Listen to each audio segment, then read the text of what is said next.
A brief overview of what we've ended up with here. Every window in the house now is protected. These are all the ones that took the pounding and caused me the most damage. And you can clearly see what I've done there with the little screw, right? There's the legs going in, there's the piece going through the hurricane shutter on the wing nut that I can remove and then take these on and off. And that's basically the concept on anywhere where I've inserted the shutter into the window opening. And this took a huge hit because it's so open. And these are all protected now. Don't want to deal with the insurance companies ever again if I can avoid it.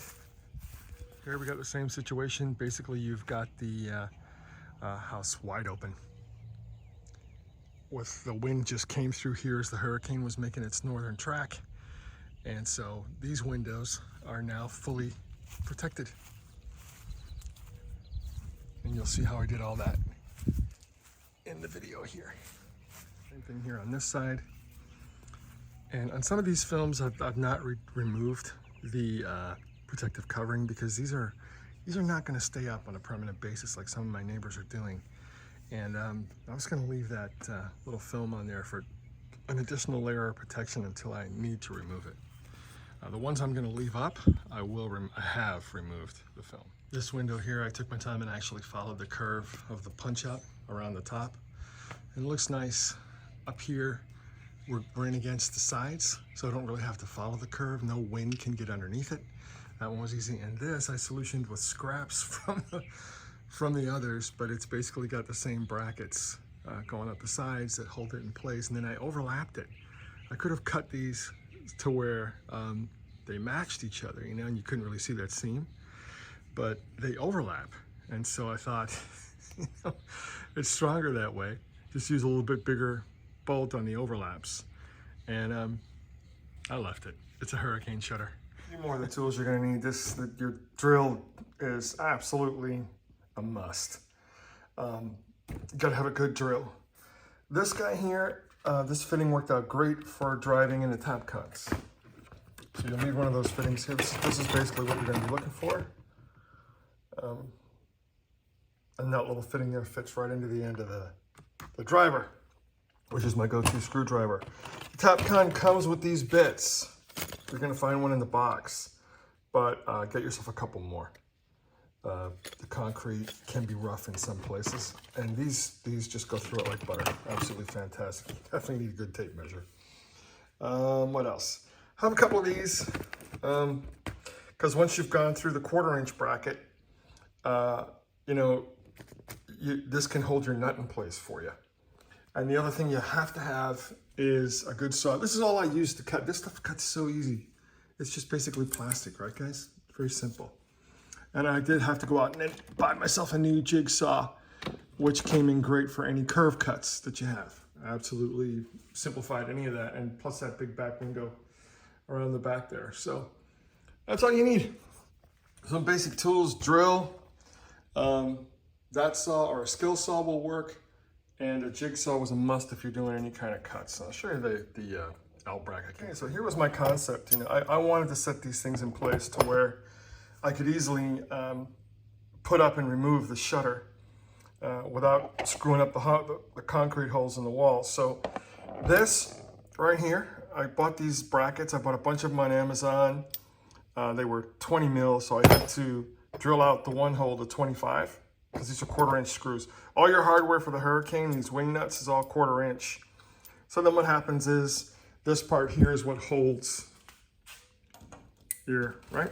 So then you're drilling your hole into this guy, and that is gonna hold your shutter in place. You've seen that all around the house there. And then to put this into the wall, I'm drilling tap cons through these 2 holes. Okay, and that goes into the concrete. You're gonna drill it out with your little drill bit here, and then simply screw that in using this guy right here. That would be a perfect fit. You know, you can put this into any driver.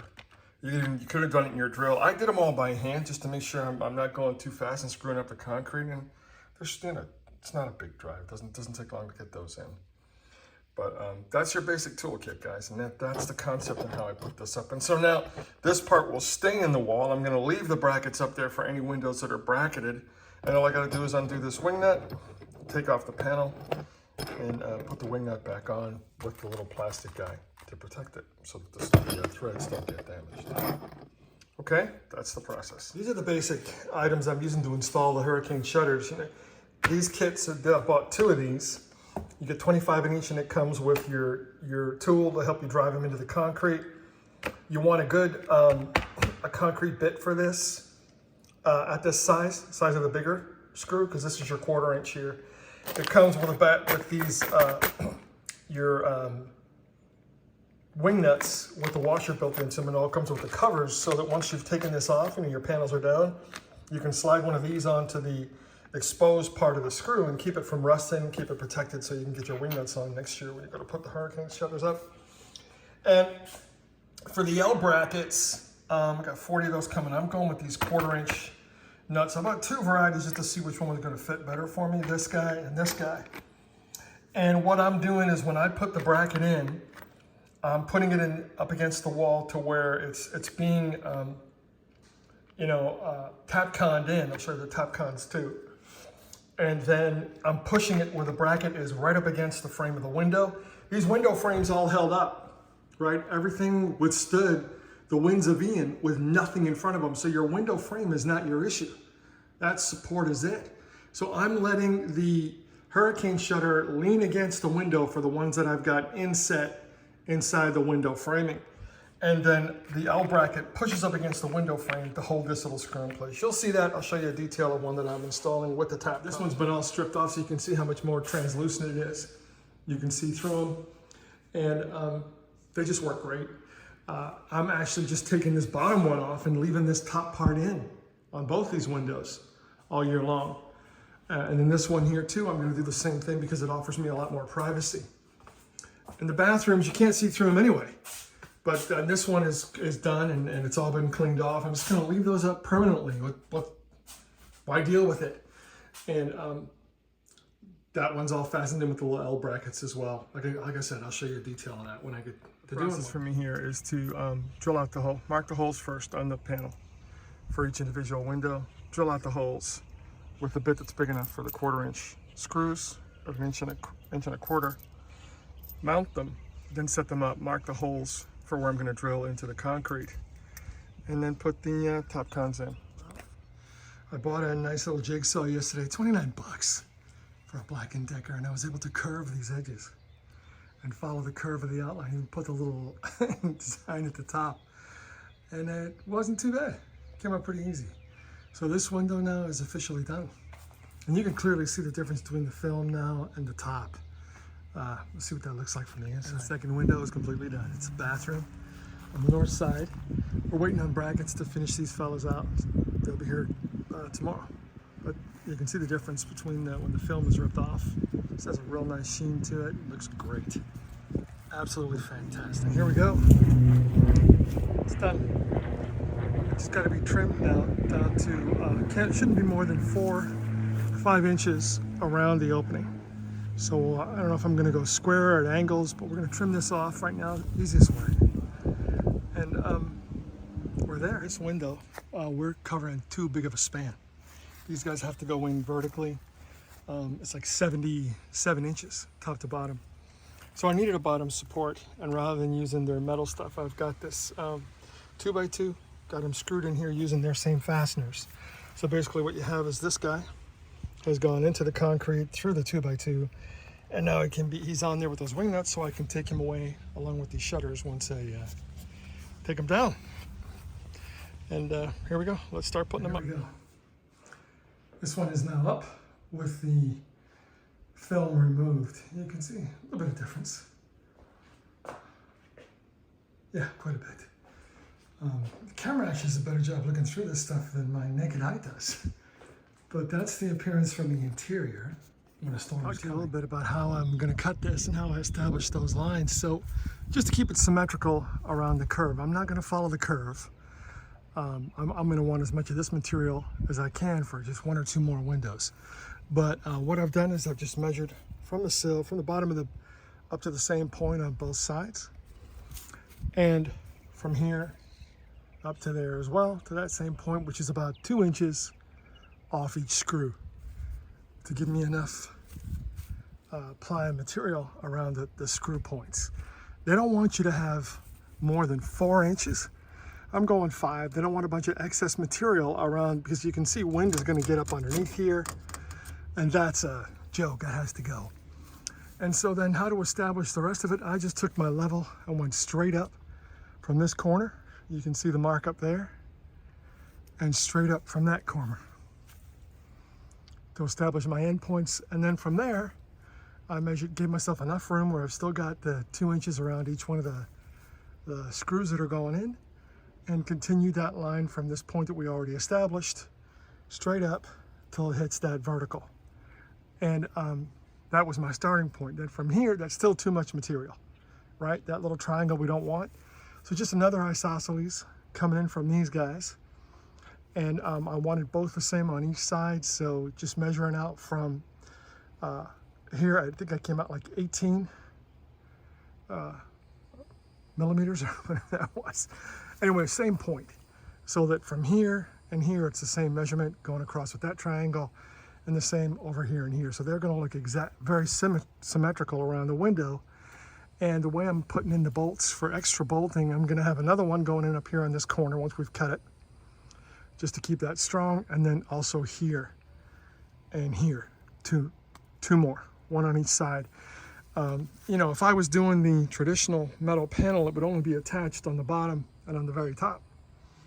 So I want that structure. I've got the luxury of additional support, and I'm gonna put one in right here and right here. I'm not so much concerned about these sides. I think we'll be fine because there's so many across the top, and then so many center supports, and then on the bottom here we're good to go. I'll show you how that all finishes up with this little piece we're going to cut and put in. So I've got it contiguous, and I'm feeling good about this. This should definitely handle it, and it's going to look real nice with the way these lines have been established.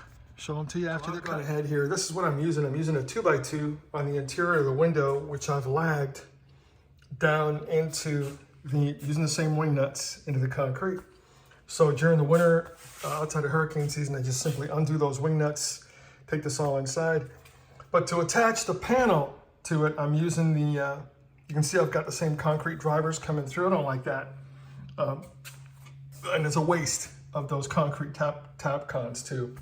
So I just went and bought some nuts and bolts, the same 1/4 inch to fit the wing nut. And I'll show you how that looks when that's done. It's gonna look 100% better than this. And give you the whole finished effect. Well, here's what I've come up with. Instead of using the concrete anchors, these guys, to support the lower, I went and got these, I wanted 2 3/4, they don't make it. So I got 3-inch stainless steel, drilled out the hole where the anchors were, and brought that through, and now the interior look is going to be a lot cleaner. But that's my solution to it. And these guys here just like bolted in. I peeled off over here, but I'm thinking I'm just going to leave this on here now, because I know some of my neighbors have opted to leave this stuff on, and I don't believe I'm going to do that. I think I'm going to be taking them down and putting them up only when the storms are approaching. And so with that being the case, I don't have to worry about being able to see through them. And this additional little paper, even though it's coming off, I think I'm just going to leave it on for now until it comes off by itself, because it does add another layer. Why not keep an overview of what we've ended up with here? Every window in the house now is protected. These are all the ones that took the pounding and caused me the most damage. And you can clearly see what I've done there with the little screw, right? There's the lags going in, there's the piece going through the hurricane shutter on the wing nut that I can remove and then take these on and off. And that's basically the concept on anywhere where I've inserted the shutter into the window opening.